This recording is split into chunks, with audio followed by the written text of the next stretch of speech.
Welcome. If you are watching this, then I'm sorry to say we've gone on remote learning. In other words, we can't meet in the classroom, so we're going to figure out how we can do ceramics from home. Now, we're not going to be doing ceramics. There's not too many ways that I've come up with that we could do a ceramics curriculum in any meaningful way from home. What we can do is claymation. Claymation or clay animation, also called stop motion animation, is something I've been interested in for pretty much all my life. I love watching claymation movies and you know, the old fact like Gumby, you know, back before I was born they made those, and so I've always been fascinated with it, of making things, inanimate creatures out of modeling clay and then bringing them to life kind of incrementally and then getting to see the result as motion. So I'll tell you a story. Story time. I had a group project assigned to me in high school in French class, and everybody grouped up except for me. You might not believe this, but I was a little bit of an outcast in high school. So I had the project was to make an advertisement in French, you know, for an imaginary product or whatever. And so, you know, other people were playing it out and acting it out. What I did was I took my family's camcorder, you know, the big over-the-shoulder movie camera thing, and I made a stop-motion animation of little punk rock creatures. One had a guitar, one had a bass, one had a little drum set made out of Dixie cups. And I animated them playing music, and then me and a couple friends got together and recorded the world's worst punk song that the lyrics were "Je mange le chocolat quand j'ai faim. Je mange le chocolat parce que je l'aime."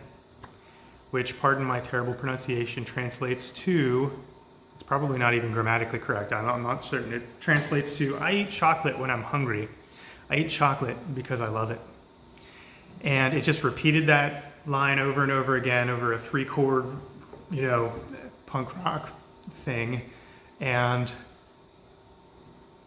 with the little animated creatures playing the drums and playing the instruments. And it worked. And I got an A. And not only that, but like it was like voted or whatever as the best in this assignment. So I was still an outcast and a nerd, but it was fun. So anyway, when I was making that, the way that I had to animate the little punk rock creatures was I put the camcorder, you know, focused on the little scene that I'd set up, and I'd hit the record button and listen for it to click, and once it clicked, I'd hit pause. And that would take just a couple of frames. And then I'd move the little creatures just a little bit, and then I'd do that again, hit it, and then listen for the click, and then hit pause. And then move the little creatures and do that over and over and over again, so that all of these they weren't single frames, they were, you know, chunks of 3 or 4 frames probably, but all these single still images, when played back, would look like kind of choppy motion. You know, that was really good. Similar to a flip book. So this has little drawings that don't change much from drawing to drawing, just small changes, but except for the last one, that's a big change. But anyway, when watched together, creates animation. I have a collection of these too, by the way. I don't know how well this comes across in the video, but I'm sure this one's probably a collector's item by now. So that is like a very basic form of animation. You guys have the advantage of not having to use your family camcorder. You get high-tech devices, and so the first thing that you got to do is go on the self-service thing on the county rigmarole and download the app called Stop Motion. It looks like a little camera. When you open that, you get a screen with your camera on it. There's a little demo video you can watch on here. It's not really helpful. But anyway, when you click on, let me go back to the main screen. When you click on New Movie, that's when,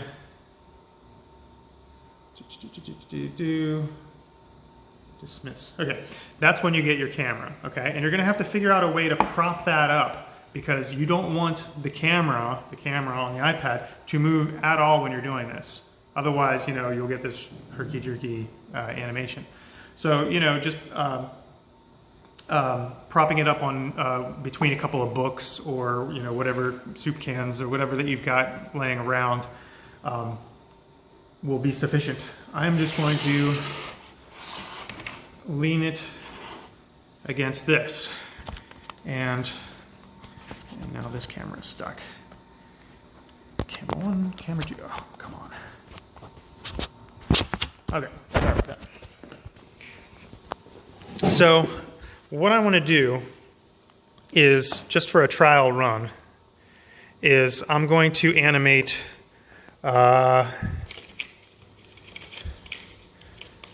whatever object I've got near me. Okay? So you hear that made a little click. And then I'm going to move this a little. And then click. And then move it a little. Click. Exciting, isn't it?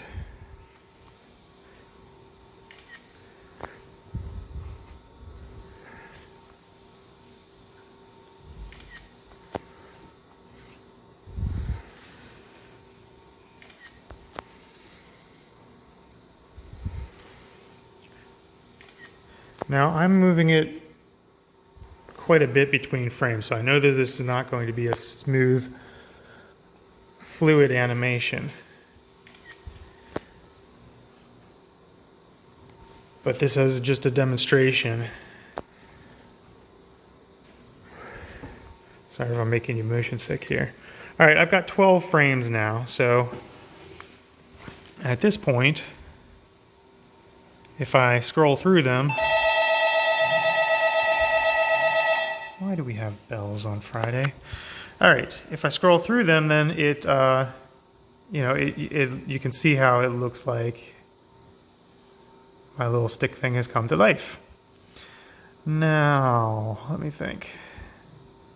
No, I don't want to undo add frame. I don't want to do that. What do I want to do?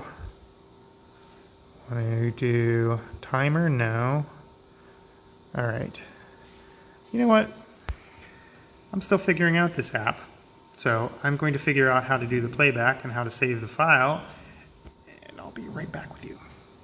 Okay, the play button was right in front of me the whole time. The play button is right here, and look, my little 1 second of animation, the little stick is moving all by itself. Not very exciting, but it proves a point. Now, I want to save this, so I'm going to hit this button. No, I'm going to pause it first, then hit that button to bring me back here. Then I'm going to go to select that movie, and then this is upload, so I can export it and save to files.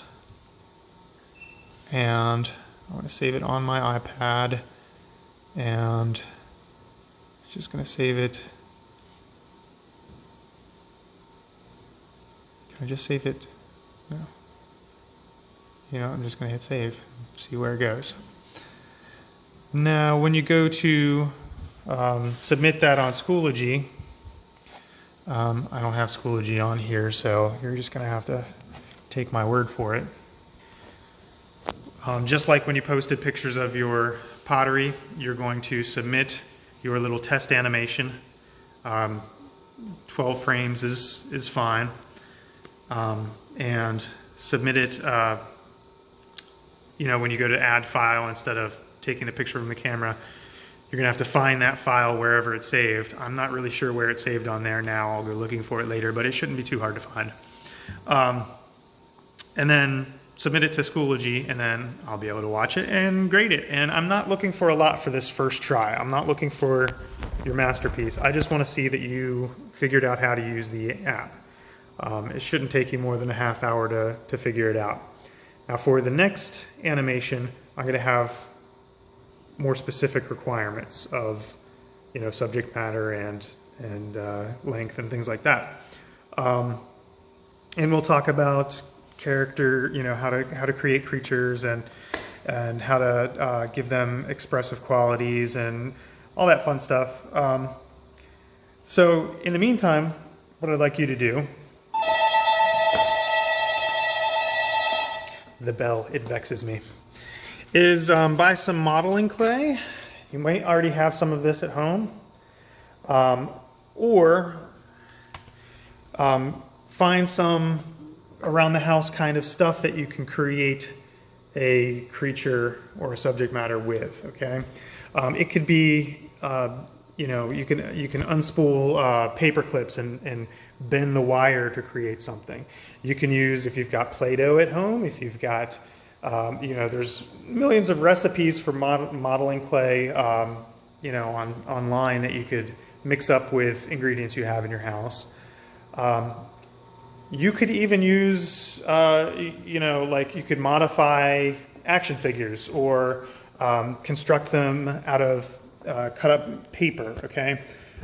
Because this is such a strange situation we're finding ourselves in, we're gonna have to be flexible and we're gonna have to be creative and find creative solutions. So modeling clay is probably the easiest solution for this. After all, it is claymation, and if you think of, like, you know, excuse me, Gumby, or why is my mind going blank? Any of the Aardman movies, like Wallace and Gromit, Shaun the Sheep, you know, those utilize, I think Shaun the Sheep still uses modeling clay, otherwise known as plasticine. But in any case, so that would be the easiest, and the reason it's easy is because the modeling clay never dries out. It's similar to the pottery clay, except it's mixed with wax and oil rather than water, so it doesn't evaporate, it doesn't dry out. The quality of that is different from the pottery clay we've been using is that as you're kneading it and working it in your hand, it's warming up, it'll get softer rather than drier and more crumbly. And you don't have to use water and slip and score to join things together. You just kind of squish them together. So that makes it useful for this project because it doesn't dry out. You can keep making those incremental movements with it throughout the video. But making a wire creature, it's also going to be bendable and posable. Making something that's made out of, you know, of paper that can bend and move would also work. I would like it to be three-dimensional rather than like a collage. You know, I don't want it to end up looking like South Park with the flat shapes moving on a flat surface. So keep that in mind. I would like to keep it, you know, because this is a 3D art class that will stay in the 3D genre. You know, the small connection there, as small as we can, we'll try to preserve that. So can't wait to see your trial animation, and I'll see you next time. We'll talk about what our next clay animation project will be.